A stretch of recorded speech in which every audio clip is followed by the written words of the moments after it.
Gracias por sintonizarte al podcast de la Biblia al desnudo. Puedes obtener la transcripción de este episodio en los enlaces de la descripción de este video. Recomendamos echar un vistazo si tienes preguntas o dudas acerca de la traducción o redacción en este episodio, ya que difiere del original en inglés. Bienvenido de nuevo al podcast de la Biblia al desnudo. En mis episodios anteriores del podcast de la Cena del Señor, revisé el capítulo 6 de Juan, el capítulo que a menudo causa mucha de la confusión que describí al presentar este tema. Ese es el capítulo en el que Jesús habla de la necesidad de comer su carne y beber su sangre, ya que su carne y su sangre eran el pan y el vino. En el curso de la discusión de ese capítulo, traté de transmitir algunos puntos sobre la doctrina de la Cena del Señor. Primero, realmente no me interesa articular una doctrina de la Cena del Señor sobre la base de lo que no es dicho en el texto. La teología bíblica se deriva del texto, no de nuestra imaginación o nuestras tradiciones. No deberíamos hacer teología mediante la especulación, incluso cuando esa especulación se convierta en tradiciones denominacionales. 2. Argumenté brevemente que, de todos modos, Juan 6 realmente no pertenece a la discusión sobre la Cena del Señor, sin importar con qué frecuencia se haga esa conexión en las tradiciones de la Iglesia y los libros de teología. La razón es simple y directa. Juan 6 no es un relato de la última cena, el evento en el que se basa la Cena del Señor, al menos según Pablo en 1 Corintios 11. Tercero, aunque Juan 6 no es la escena de la última cena, Jesús está haciendo puntos importantes acerca de cómo creer en Él es lo que trae la salvación en ese capítulo. Para hacerlo, crea una analogía entre su cuerpo y sangre, y el pan y el vino. Su cuerpo y su sangre pronto serían entregados en la cruz por los pecados de la humanidad, no en una comida. La gente tendría que creer que su muerte y resurrección realmente podrían traerles vida eterna. Al señalar este punto, Jesús dice que el hambre y la sed se saciarían viniendo a Él y creyendo en Él, no comiendo pan y vino. Ahora es el momento de pasar a la enseñanza de Pablo en 1 Corintios sobre la Cena del Señor. El capítulo principal para esto es 1 Corintios 11. En gran medida, este es realmente el meollo del asunto. Creo que te sorprenderán algunas cosas que verás. 1 Corintios 8 al 11 será nuestro enfoque en este podcast y en el siguiente. Comencemos con los capítulos 8 al 10. Ya que entender lo que sucede en esos 3 capítulos es crucial para seguir lo que Pablo dice en 1 Corintios 11, el capítulo donde realmente escribe sobre la Cena del Señor. Todos los eruditos del Nuevo Testamento reconocen que 1 Corintios 8 al 10 es una gran cantidad de material que cubre básicamente un tema: la cuestión de cómo manejar los asuntos de disputa entre cristianos, especialmente cuando no parece haber una base textual clara para tomar una decisión. La cuestión en la que se centra Pablo es si estaba bien que los creyentes comieran carne sacrificada a los ídolos. Ese es el tema de 1 Corintios 8. Este tema lleva a Pablo a abordar todo tipo de temas: dioses extranjeros, idolatría, sacrificios y cómo lidiar con los desacuerdos. Pablo abordó el mismo tema amplio en Romanos 14. Puedes verlo más adelante, ya que aquí nos atenemos a Corintios. Leamos primera carta a los Corintios 8. En cuanto a lo sacrificado a los ídolos, sabemos que todos tenemos conocimiento. El conocimiento envanece, pero el amor edifica. Si alguno cree que sabe algo, no ha aprendido todavía como lo debe saber. Pero si alguno ama a Dios, ese es conocido por Él. Por tanto, en cuanto a comer de lo sacrificado a los ídolos, sabemos que un ídolo no es nada en el mundo, y que no hay sino un solo Dios. Porque aunque haya algunos llamados dioses, ya sea en el cielo o en la tierra, como por cierto hay muchos dioses y muchos señores, sin embargo, para nosotros hay un solo Dios, el Padre, de quien proceden todas las cosas y nosotros somos para Él, y un Señor, Jesucristo, por quien son todas las cosas y por medio del cual existimos nosotros. Sin embargo, no todos tienen este conocimiento, sino que algunos, estando acostumbrados al ídolo hasta ahora, comen alimento como si éste fuera sacrificado a un ídolo, y su conciencia, siendo débil, se mancha. Pero la comida no nos recomendará a Dios, pues ni somos menos si no comemos, ni somos más si comemos más. Tened cuidado, no sea que esta vuestra libertad de alguna manera se convierta en piedra de tropiezo para el débil. Porque si alguno te ve a ti, que tienes conocimiento sentado a la mesa en un templo de ídolos, ¿no será estimulada su conciencia, si él es débil, a comer lo sacrificado a los ídolos? ¿Y por tu conocimiento se perderá el que es débil, el hermano por quien Cristo murió? Y así, al pecar contra los hermanos y herir su conciencia cuando ésta es débil, pecáis contra Cristo. Por consiguiente, si la comida hace que mi hermano tropiece, no comeré carne jamás, para no hacer tropezar a mi hermano. En pocas palabras, Pablo dice, ¿a quién le importa la carne sacrificada a los ídolos? Según el versículo 8, no estamos más cerca de Dios si comemos o nos abstenemos, por lo que comer no es malo en sí mismo. El verdadero problema es cómo trata el que come al que no come, y viceversa. El que come debe evitar comer para no incitar al abstemio a contaminar su conciencia. El abstemio no debe menospreciar al que come como si estuviera haciendo algo mal. En cuanto a Pablo, elegiría abstenerse a largo plazo por el bien de un hermano. ¿Por qué mencionar esto? ¿Qué tiene que ver con la cena del Señor? Déjame explicar. Inmediatamente después de que Pablo hace sus comentarios de autosacrificio en el capítulo 8, sacrificando su propia libertad en cuanto a comer por otros creyentes, se lanza una defensa de su apostolado en el capítulo 9. En el curso de su propia defensa, Pablo justifica la noción que aunque no se aproveche de ello, tiene el derecho bíblico de ser apoyado como apóstol. Lo dice en 1 de Corintios 9:13 al 14, que dice: ¿No sabéis que los que desempeñan los servicios sagrados comen la comida del templo, y los que regularmente sirven al altar, del altar reciben su parte? Así también ordenó el Señor que los que proclaman el Evangelio vivan del Evangelio.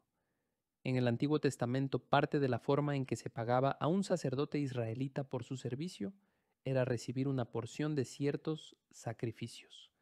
Es significativo que los sacrificios de los que podía participar el sacerdote no fueran sacrificios de expiación por el pecado. La comida sacerdotal provenía de las ofrendas de paz en Levítico 7:33 al 36. A los israelitas se les indicó qué llevar y cuánto podía llevar el sacerdote. El punto de Pablo es que, así como la ley mosaica pedía que los sacerdotes participaran en los sacrificios del Señor para su propio sustento, así un apóstol debería ser sostenido por el pueblo a quien ministra. Sé que no está claro cómo se relaciona este contexto con la cena del Señor, pero sí hay una conexión. Ya llegaremos a eso. En 1 Corintios 10, Pablo vuelve al tema del consumo de carne sacrificada a los ídolos y hace otra declaración al respecto. Esto parece estar completamente en desacuerdo con lo que dijo anteriormente en el capítulo 8. En el capítulo 8 básicamente dijo: ¿a quién le importa si comes esa carne? Aquí suena como una historia diferente, pero hay pistas en el texto que aclaran la preocupación de Pablo en este nuevo capítulo. Escucha aquí en 1 Corintios 10:14 al 25. Por tanto, amados míos, huid de la idolatría. Os hablo como a sabios. Juzgad vosotros lo que digo. La copa de bendición que bendecimos, ¿no es la participación en la sangre de Cristo? El pan que partimos, ¿no es la participación en el cuerpo de Cristo?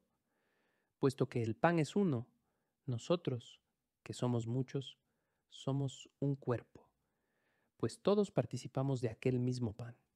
Considerad al pueblo de Israel, los que comen los sacrificios no participan del altar, ¿Qué quiero decir entonces? ¿Que lo sacrificado a los ídolos es algo? ¿O que un ídolo es algo?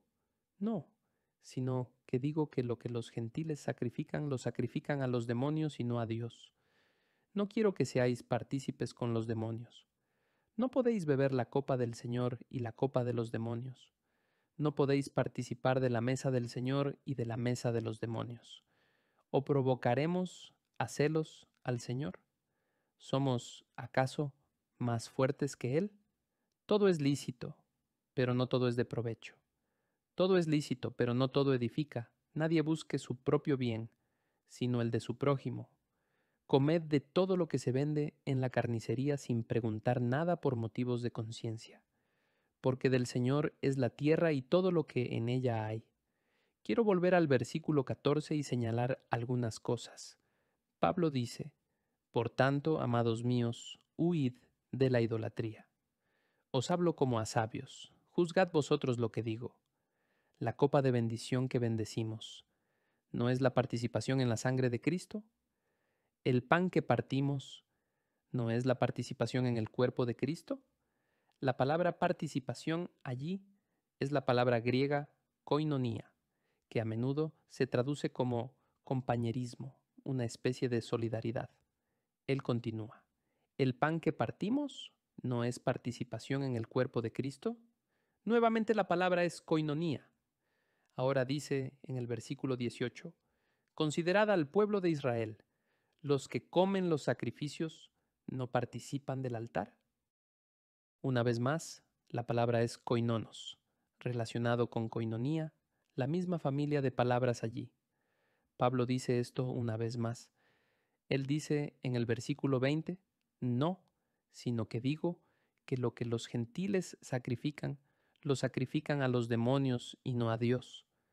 No quiero que seáis partícipes con los demonios. Lo has adivinado. La palabra allí nuevamente es koinonos. Es como koinonía, esta idea de compañerismo o solidaridad.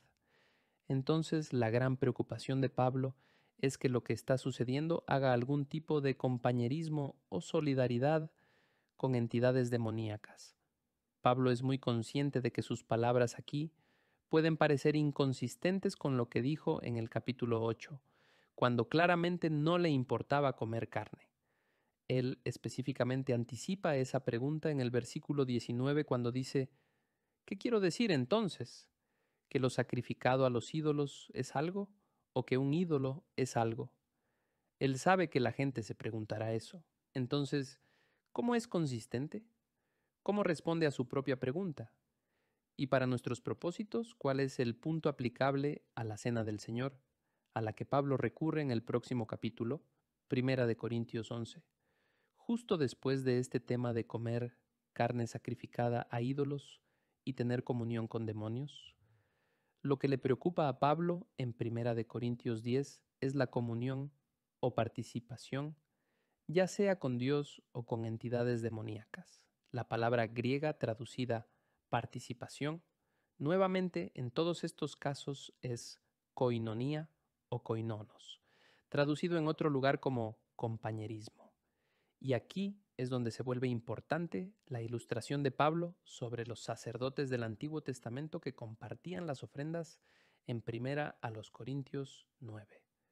Pablo argumenta basándose en el sistema de sacrificios del Antiguo Testamento donde los sacerdotes comían parte del sacrificio como pago por su servicio, que cuando uno participa en el sacrificio y participa de una porción del sacrificio, entonces se establece solidaridad o comunión con Dios.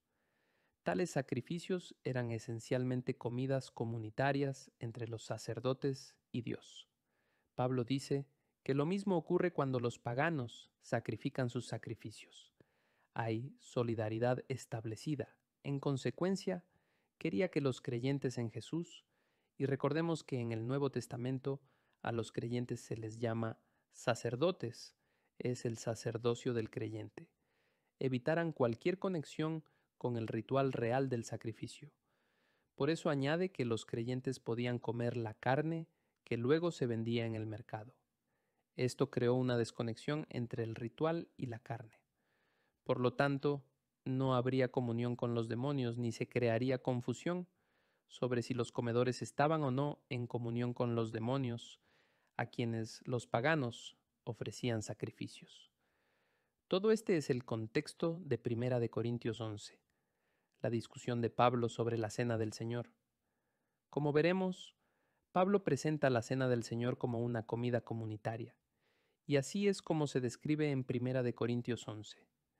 El cuerpo de Cristo no fue crucificado nuevamente en un ritual simbólico, ya que, como nos dice Hebreos 7:27, su sacrificio fue hecho de una vez por todas. No obtenemos gracia al comer el pan y beber el vino. Los sacerdotes del Antiguo Testamento tampoco recibían ninguna gracia de los sacrificios del Antiguo Testamento. Pablo está estableciendo una correlación entre lo que hacían los sacerdotes, cómo participaban de los sacrificios, y lo que sucede en la Cena del Señor en Primera de Corintios 11.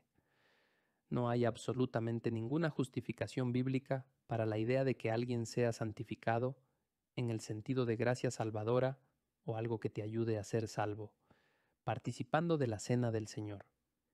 Eso no sucedió en el contexto del Antiguo Testamento y Pablo vincula ese contexto del Antiguo Testamento con la Cena del Señor. Además, el hecho de que los sacerdotes del Antiguo Testamento no compartieran ninguna porción de los sacrificios expiatorios en el Antiguo Testamento para su consumo refuerza este punto. Entonces, ¿qué obtenemos de la Cena del Señor? Bueno, entendemos lo que obtuvieron los sacerdotes del Antiguo Testamento por la analogía de Pablo. Tenemos comunión con Dios, lo que debería hacernos crecer en gratitud y acción de gracias porque nuestros pecados ya han sido perdonados, sobre la base de la muerte de la ofrenda por el pecado. Nuevamente, la ofrenda por el pecado era una ofrenda diferente de la que comían los sacerdotes.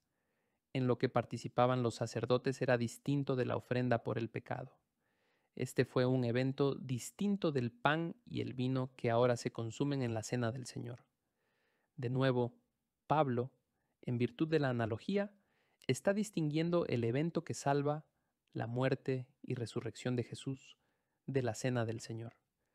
Eso no es lo que contribuye en modo alguno a la salvación, al perdón.